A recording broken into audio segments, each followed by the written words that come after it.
Hi friends, welcome back to Popcorn சமையல். இன்னைக்கு பூந்தி லட்டு எப்படி செய்யறதுன்னு பார்க்கலாம். நம்ம லட்டு செய்யறது ரொம்பவே கஷ்டம்னு நினைப்போம். ஆனா இருக்கிற ஸ்வீட்லயே லட்டு செய்யறது தான் ரொம்பவே ஈஸி. நான் இன்னைக்கு 3 கப் கடலை மாவு எடுத்திருக்கேன். அதை இப்போ சலிச்சிக்கலாம். நீங்க லட்டு ஃபர்ஸ்ட் டைம் செய்ய போறீங்கன்னா 1 கப் கடலை மாவு வச்சு ட்ரை பண்ணுங்க. இதுல கலருக்காக 1/4 டீஸ்பூன் மஞ்சள் தூள், ஒரு பிஞ்ச் சோடா உப்பு சேர்த்து மிக்ஸ் பண்ணிட்டு கொஞ்சம் கொஞ்சமாக தண்ணி சேர்த்து மிக்ஸ் பண்ணிக்கலாம்.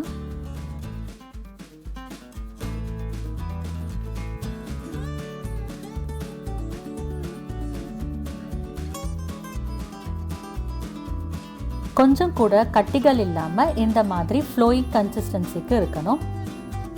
இப்போ பூந்தி பொரிச்சிக்கலாம். பூந்தி பொரிக்கிறதுக்கு எண்ணெய் நல்லா சூடாக இருக்கணும். ஒரு ட்ராப் மாவு விட்டிங்கன்னா உடனே மேலே எழும்பி வரணும். ஸோ நீங்கள் ஹை ஃப்ளேமில் வச்சுக்கலாம். பூந்தி பொரிக்கிறதுக்கு பூந்தி கரண்டி இல்லைன்னா நம்ம வீட்டில் இருக்கிற கண்ணு கரண்டி யூஸ் பண்ணிக்கலாம். இதுலேயும் பூந்தி நல்லா வரும். இப்போ மாவு எடுத்து பூந்தி கரண்டியில் இந்த மாதிரி விட்டிங்கன்னா அழகாக முத்து முத்தாக பூந்தி பொரிஞ்சு மேலே வரும்.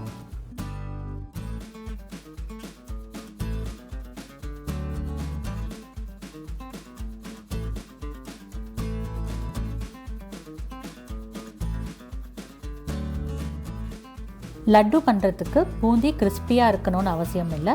அதனால் பொரிஞ்சு மேலே வந்த உடனே எடுத்துடலாம்.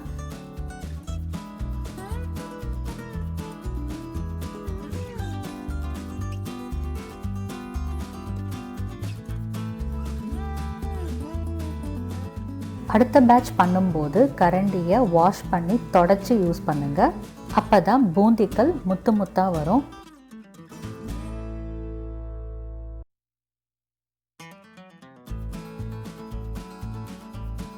இதே மாதிரி எல்லாத்தையும் பொரிச்சுக்கலாம். பூந்திகள் முத்து முத்தா சூப்பராக இருக்குது. இப்போ சர்க்கரை பாகு காய்ச்சிடலாம்.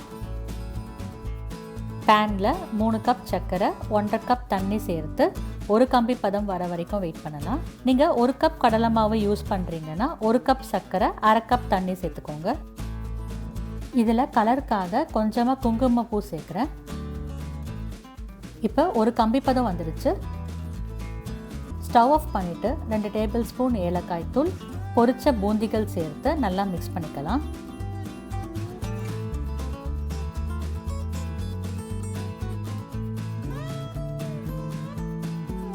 இதிலிருந்து 2 கரண்டி அளவு பூந்தியை தனியாக எடுத்து வச்சு ஆறின உடனே கொரகொரப்பாக அரைச்சி வச்சுக்கலாம். இப்போ ஒரு பேனில் 2 டேபிள் ஸ்பூன் அளவு நெய் சேர்த்துக்கலாம். நெய் சூடானதும் கொஞ்சம் முந்திரி பருப்பு சேர்த்து ஃப்ரை பண்ணிக்கலாம். முந்திரி பருப்பு லைட்டாக ஃப்ரை ஆனதும் உலர்ந்த திராட்சை சேர்த்து ஃப்ரை பண்ணிக்கலாம். இப்போ முந்திரி பருப்பு திராட்சை நல்லா ஃப்ரை ஆகிடுச்சு. இதை பூந்தியில் சேர்த்துக்கலாம்.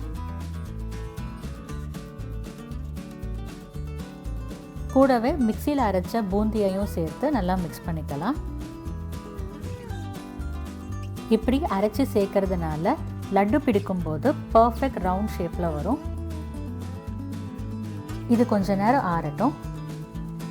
இப்போ லட்டு பிடிக்கலாம்.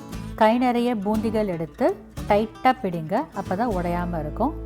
அவ்வளவுதான், ரொம்பவே ஈஸியான டேஸ்டான லட்டுக்கள் ரெடி. நீங்களும் இந்த ரெசிபியை செஞ்சு பார்த்துட்டு உங்கள் கமெண்ட்ஸை ஷேர் பண்ணுங்கள். மறக்காமல் பாப்கார்ன் சமையலுக்கு சப்ஸ்கிரைப் பண்ணுங்கள். தேங்க்யூ.